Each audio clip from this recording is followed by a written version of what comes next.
Buenos días, agradezco a la senadora Tania Vega por esta invitación. Agradezco a ustedes por estar presentes desde horas de la mañana escuchando estas disertaciones. Pues al maestro Jaime Granados, mi mayor agradecimiento, un referente en Derecho Penal. Al doctor Prima Puleyo, muchas gracias por acompañarnos y sobre todo por brindar esos elementos jurídicos para llevarlos a los escenarios internacionales y contar lo que está sucediendo en Colombia y dar la otra versión. Al doctor Restrepo, pues, que nos sucedió, considero que hay instancias en que los escenarios internacionales pueden ser considerados de izquierda o de derecha, conforme a las víctimas vean esto. ¿A qué me refiero? En Venezuela, la Corte Interamericana de Derechos Humanos, el Sistema Interamericano de Derechos Humanos, para ellos ha sido de derecha porque está defendiendo a Leopoldo López. Para nosotros puede ser un escenario que comparte ideología de izquierda porque los que han recurrido a ellos con mentiras son precisamente las ONGs de izquierda o determinados intereses políticos. Sin embargo, los escenarios internacionales a veces son adecuados para llevar los casos cuando en Colombia no encontramos garantías judiciales, y de eso es lo que les vengo a hablar. Las garantías judiciales están reconocidas principalmente en dos instrumentos jurídicos a nivel internacional: el Pacto de Derechos Civiles y Políticos y la Convención Americana de Derechos Humanos. Estas garantías son mínimas para evitar que precisamente se violen los derechos de las personas indiscriminadamente, como está sucediendo en este caso. Hay personas que se les están limitando los derechos, como es el caso de los militares, y que se les está violando el debido proceso. Entonces, ¿qué es lo que está sucediendo? Los falsos testigos es una falla estructural y sistemática del sistema, que en vez de buscar la verdad, se apropia de lo que tiene a primera mano, que es un testigo que puede corroborar determinada teoría, ya sea desde la parte política o desde el ente acusador, que no quiere hacer su trabajo de una manera adecuada y busca que alguien corrobore su información solamente con un testimonio. Esos testimonios, esos falsos testigos, desquician el sistema, desquician las garantías judiciales a que tienen derecho todos los seres humanos. ¿Cómo las desquician? Desde el primer momento que se hace una imputación con base en estos falsos testigos. Estos testigos provocan que pueda haber un cercenamiento a un derecho que es prácticamente absoluto, que es el derecho a la libertad. ¿Cómo? En las audiencias de detención preventiva, la Fiscalía General de la Nación ha basado su argumentación en estos falsos testigos para limitar los derechos de las personas que está investigando. Entonces, lo primero que hay que decir es que me voy a referir al artículo 14 del Pacto de Derechos Civiles y Políticos, que establece cuáles son esas garantías mínimas que tiene una persona para afrontar un juicio. Todas las personas, digamos, por el hecho de ser personas, también son responsables y pueden afrontar juicios. Lo que se le tiene que garantizar es determinadas garantías para hacerlo. Lo primero es que todos son iguales ante los tribunales. Cuando existen falsos testigos, ya se comienza con una discriminación negativa frente a esa persona que está siendo imputada. ¿Cómo? Porque la Fiscalía le da credibilidad a una persona que ha llegado a un preacuerdo o un acuerdo con la Fiscalía para buscar algún beneficio. Entonces, cuando se basa este juicio en un falso testigo, el imputado o indiciado tiene una desventaja porque ya la Fiscalía tiene comprada una teoría respecto a este sujeto de derecho. La Fiscalía como tal o el ente investigador no solamente tiene que llevar las pruebas desfavorables contra el imputado, o sea, en este caso está llevando los falsos testigos, sino que además tiene que llevar las pruebas favorables al proceso. Esto no está sucediendo. Me voy a referir muy puntualmente a unos casos que estamos adelantando a nivel internacional para darles una noción de que no es un juicio justo y cómo personas en este país han afrontado juicios injustos que llevan a condenas injustas y arbitrarias y a una detención, por supuesto, de su libertad. Entonces, lo primero es hablar de qué es un tribunal competente. Cuando la ley le determina a la persona cuál es su tribunal competente, no solamente hace referencia a qué jueces lo van a juzgar, sino al ente acusador que lo va a investigar. En este caso, los militares, por fuero especial, van a tener que ser investigados por determinadas personas especialistas en la materia, cosa que en estos casos se está incumpliendo. Pero en la justicia civil también pasa lo mismo, en la justicia ordinaria. ¿Qué es lo que está sucediendo? En la justicia ordinaria, inclusive desde la propia Fiscalía se están violando estos derechos. ¿Cómo? En el caso muy reconocido de Sabas Pretel, Diego Palacio y Alberto Velázquez, ellos tenían el derecho de ser investigados por el Fiscal General de la Nación. Sin embargo, surge una ley posterior a la comisión de los supuestos hechos y esta ley determinaba que podía ser cualquier fiscal delegado por el fiscal general. Violando todos los principios y aplicando leyes desfavorables a estas personas, se le delega a un fiscal delegado ante la Corte Suprema de Justicia para que lleve la investigación de estas tres personas. Con esta flagrante violación, hay un magistrado de la Corte Constitucional que determina que fue una violación y que eso no lo podía hacer el fiscal, pero sin embargo fueron acusados por el fiscal delegado. Un tema muy importante a tratar es la independencia propia de la Fiscalía y de la magistratura.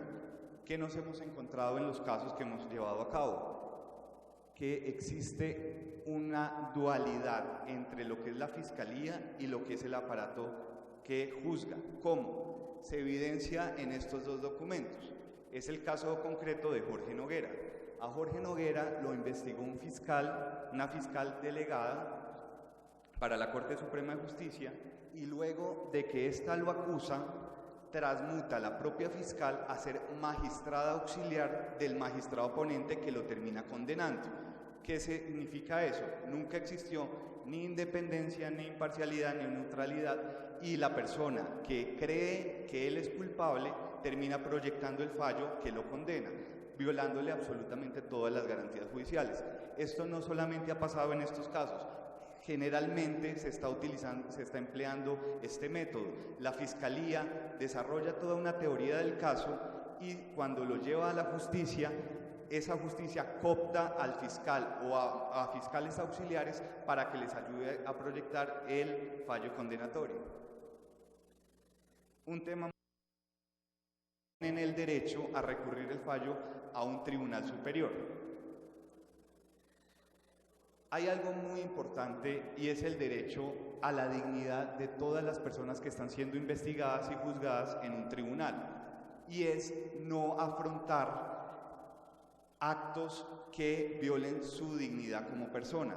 Un ejemplo, en el caso de Andrés Felipe Arias, esta persona no es juzgada en un escenario propicio para un juzgamiento, o sea, una sala judicial, sino que por la connotación del caso, la Corte Suprema, el Tribunal Superior de Cundinamarca establece que Andrés Felipe Arias debe ser juzgado o en su primera audiencia en un teatro, cosa que viola absolutamente todos los estándares internacionales, porque lo que se está demostrando es que no se busca justicia, no se busca la verdad, lo que se busca es darle a entender a la opinión pública que él es una persona culpable y seguir insistiendo en lo que los medios de comunicación han venido dando a conocer sobre su culpabilidad y sobre sus condenas informales. Este tema que sigue es muy interesante, porque a las personas que, digamos, se condenan informalmente, como también en el caso de los militares, la opinión pública se da una percepción de que la persona es culpable, y entonces los magistrados o los jueces que están llevando a cabo la investigación cercenan los derechos a la presunción de inocencia. ¿Cómo? En el caso de Alberto Velázquez, la señora Gidis Medina, como ustedes la conocen, por este tema del escándalo de la Gidis política, escribió un libro, y en el libro da cuenta de que Alberto Velázquez jamás le ofreció absolutamente nada. Cuando Alberto Velázquez quiere introducir esa prueba, no se la permiten introducir y no dejan que él se defienda, cercenando sus derechos a defenderse, pero también preponderando el testigo falso. En este caso, si la misma testigo está diciendo que esta persona no tiene nada que ver, ¿cómo no le van a dar credibilidad a ese testimonio? Precisamente es porque la Fiscalía desde el principio compró una teoría, la ha encauzado en darle credibilidad a esos testigos y no puede después cambiarlos o desvirtuarlos.